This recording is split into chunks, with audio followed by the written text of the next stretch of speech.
mag-mix tayo ng ating halaman na common. Aglaonimas siya guys, pero pinakauna siyang aglaonimas na naalagaan ko. Ito din ang pinakauna kong aglaonimas na na-vlog ko, I think.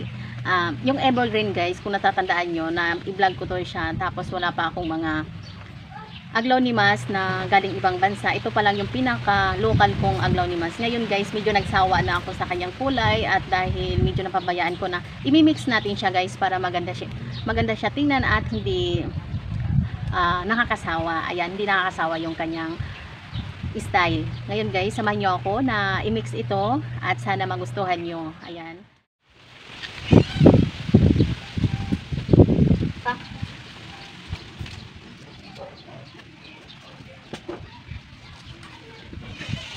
Yung yan yung lupa niya guys, tuyong-tuyo na siya, tapos yung mga bibi niya guys hindi na siya nakakalaki. Ayan o, dami niyang baby, kaso lang hindi siya nakakalaki guys dahil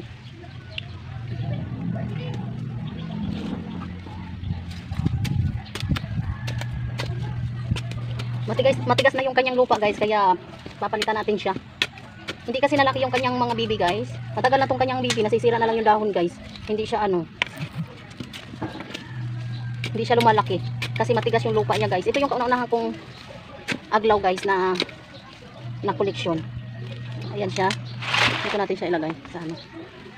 Ayan guys, oh, ayan siya guys, oh, yan tamo yung mga bibi niya guys. Ito oh, nasira na yung dahon niya guys kasi ano siya sobra siya sa tubig, tapos matigas yung kanyang lupa, kaya ganyan.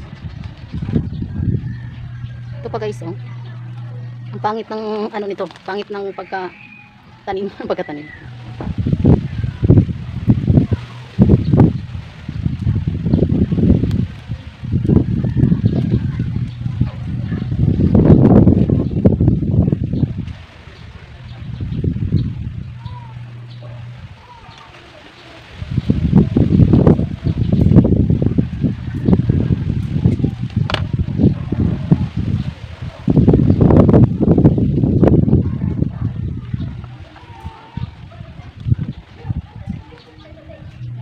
Kakating natin siya guys para siya, ayan, pinagkakating ko siya guys para naman lumaki yung kanyang mga anak guys, kasi ang tagal na nito guys. Oh, nasira na lang yung mga dahon niya guys. Ayan. Tapos ito naman, tama lang din to, ibaon ko na lang siya ng sobra para hindi siya guys. Pwede naman ito mga bago naman tong kanyang guys, oh.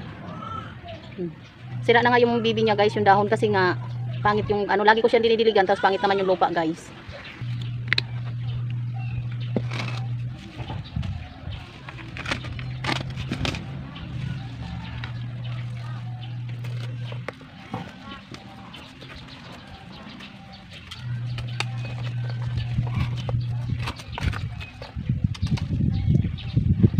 Sira na siya guys, oh. Tingnan mo yung bibi niya guys, nasira na.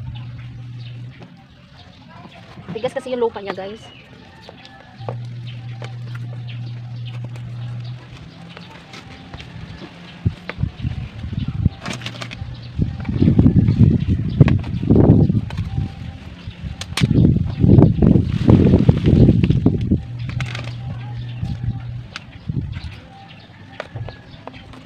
Ay, aking palaka. Basta.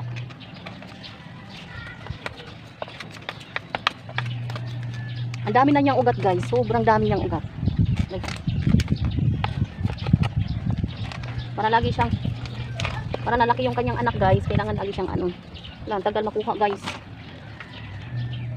Grabe, dami na niyang ugat.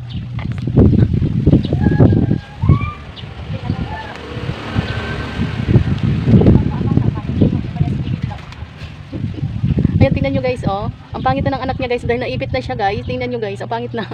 Ang pangit na ng kanyang anak, oh. Naipit siya sa kanya, sa guys, dito sa paso guys. Okay naman pala yung kanyang lupa. Kaso lang, yung niya guys, masikip.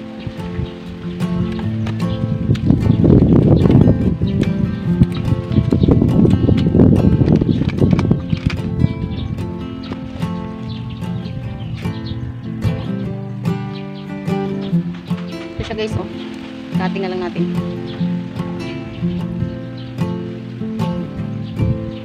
Yan.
Up is down, what's left is right.